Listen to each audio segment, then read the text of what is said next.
BSY ಸಾರ್ವಜನಿಕ ಜೀವನ ಪ್ರವೇಶಿಸಿ 50 ವರ್ಷ ಬರುತ್ತೆ. ಸಿದ್ದರಾಮೋತ್ಸವ ಮಾದರಿಯಲ್ಲಿ ಬಿಜೆಪಿ ಬೃಹತ್ ಸಮಾವೇಶ. 2028ರ ಚುನಾವಣಾ ಗೆಲುವಿಗಾಗಿ ಬಿಎಸ್ವೈ ಮಂತ್ರ ಪಠಣೆ. ಮಾಜಿ ಮುಖ್ಯಮಂತ್ರಿ ಬಿಎಸ್ ಯಡಿಯೂರಪ್ಪ ಸಾರ್ವಜನಿಕ ಜೀವನ ಪ್ರವೇಶಿಸಿ 50 ವರ್ಷ ಭರ್ತಿಯಾದ ಹಿನ್ನೆಲೆಯಲ್ಲಿ ಸಿದ್ದರಾಮೋತ್ಸವ ಮಾದರಿಯಲ್ಲಿ ಬೃಹತ್ ಸಮಾವೇಶ ನಡೆಸುವುದಕ್ಕೆ ರಾಜ್ಯ ಬಿಜೆಪಿ ಮುಂದಾಗಿದ್ದು, ಈ ಮೂಲಕ ಪಕ್ಷದ ಒಳಗೆ ಹಾಗೂ ಹೊರಗೆ ಮಹತ್ವದ ರಾಜಕೀಯ ಸಂದೇಶ ಸಾರುವ ಪ್ರಯತ್ನಗಳು ನಡೆಯುತ್ತಿವೆ ಎಂದು ತಿಳಿದು ಬಂದಿದೆ. ಕರ್ನಾಟಕ ರಾಜಕೀಯದಲ್ಲಿ 4 ದಶಕಗಳಿಗಿಂತ ಹೆಚ್ಚು ಕಾಲ ಪ್ರಭಾವ ಬೀರಿದ ನಾಯಕನಾಗಿ ಯಡಿಯೂರಪ್ಪ ಅವರ ಹೆಸರು ಅಚ್ಚಳಿಯದಂತೆ ಉಳಿದಿದೆ.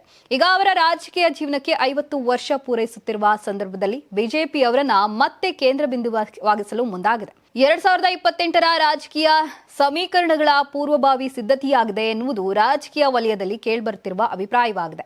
2021ರಲ್ಲಿ ಯಡಿಯೂರಪ್ಪ ಅವರನ್ನ ಮುಖ್ಯಮಂತ್ರಿ ಸ್ಥಾನದಿಂದ ಕೆಳಗಿಳಿಸಿದ ನಂತರ ಬಿಜೆಪಿ 2023ರಲ್ಲಿ ಚುನಾವಣೆಯಲ್ಲಿ ಅಧಿಕಾರ ಕಳೆದುಕೊಂಡಿತ್ತು.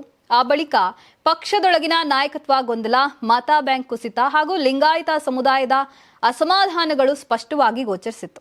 ಯಡಿಯೂರಪ್ಪ ಅವರು ವೀರಶೈವ ಲಿಂಗಾಯತ ಸಮುದಾಯದ ಪ್ರಮುಖ ಮುಖಂಡರಾಗಿ ದಶಕಗಳಿಂದಲೂ ಗುರುತಿಸಿಕೊಂಡಿದ್ದಾರೆ. ಈಗ ಪಕ್ಷವು ಬಿಎಸ್ವೈ ಮಂತ್ರವನ್ನ ಮತ್ತೆ ಪ್ರಯೋಗಿಸಲು ಸಜ್ಜಾಗಿದೆ. ರಾಜ್ಯ ಬಿಜೆಪಿ ಅಧ್ಯಕ್ಷ ಬಿವೈ ವಿಜೇಂದ್ರ ಅವರ ನೇತೃತ್ವದಲ್ಲಿ ಚಿತ್ರದುರ್ಗದಲ್ಲಿ ಮಹಾ ಸಮಾವೇಶ ನಡೆಸಲು ಯೋಜನೆ ರೂಪಿಸಲಾಗಿದ್ದು, ಕೇಂದ್ರ ಗೃಹ ಸಚಿವ ಅಮಿತ್ ಶಾ ಸೇರಿದಂತೆ ರಾಷ್ಟ್ರೀಯ ನಾಯಕರು ಈ ಸಮಾವೇಶದಲ್ಲಿ ಭಾಗವಹಿಸುವ ಸಾಧ್ಯತೆ ಇದೆ. ಇದು ಕೇವಲ ಗೌರವಜ ಸಮಾರಂಭವಲ್ಲ, ಲಿಂಗಾಯತ ಮತ ಬ್ಯಾಂಕ್ ಅನ್ನ ಪುನಃ ಒಟ್ಟುಗೂಡಿಸುವ ರಾಜಕೀಯ ತಂತ್ರವಾಗಿದೆಯಂತೆ.